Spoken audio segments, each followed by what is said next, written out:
પટેલ મકનાભાઈ કાનાભાઈ છે। હું ગામ ખોડંબાનો રહેવાસી છું, તાલુકો શામળાજી, જિલ્લો અરવલ્લી। મારી બેબી શર્મિષ્ઠાબેન મકનાભાઈ, ગામ ટીંટોઈ, તાલુકો મોડાસા, જિલ્લો અરવલ્લી, પટેલ કિશાભાઈ કચરાભાઈની ત્યાં તેનો 2009માં ભાઈ બહેનના સાટા પદ્ધતિમાં લગ્ન કરાવેલ છે અને તે પોશીના ખેડબ્રહ્મા તાલુકાના પોશીના ગામમાં નોકરી કરતી હતી। તો એને આજે લગભગ 14 વર્ષ તેને તો પોશીનામાં નોકરી કરી, જિલ્લા વિભાજનમાં 3 વર્ષ મેઘરજ તાલુકામાં કરી।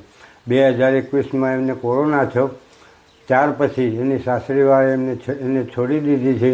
મારે ઘરે મૂકી અને લે તારી છોકરી સંભાળ એમ કહીને જમાઈ મૂકીને જતા રહ્યા છે। જમાઈને અને મારા છોકરાને એમની સાસુ અને એમની છોકરી, મારા છોકરાને પત્ની, એ બંને જણા શીખવાડે છે કે તારે આ બીમાર વ્યક્તિને લાવીને શું કરવાનું છે, એની સેવા કોણ કરશે, એટલે તે કોઈ સાસરીવાળા સાર સંભાળ કરતો નથી।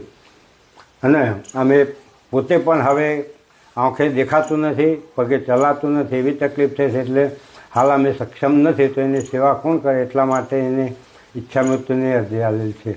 જમીન કેટલી છે? અને 3 વીઘા 3 વીઘા જમીન છે। બાળકોને કેવો સપોર્ટ?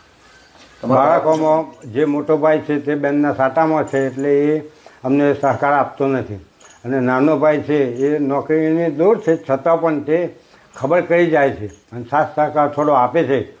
પણ એના મનથી એવું છે કે આ બેન નોકરી કરે તો સારું, પણ પોતે સક્ષમ નથી તો કઈ રીતે કરી શકે, એટલે એને એમ થાય છે કે આ જાણી જોઈને કરે।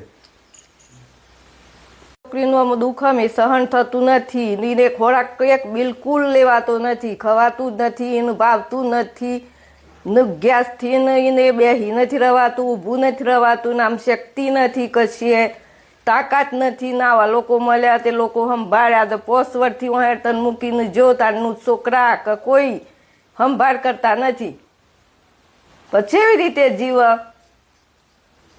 ના અમે શું કરીએ, અમે કોમ નથી થતું, અમારા પાસે પૈસો નથી।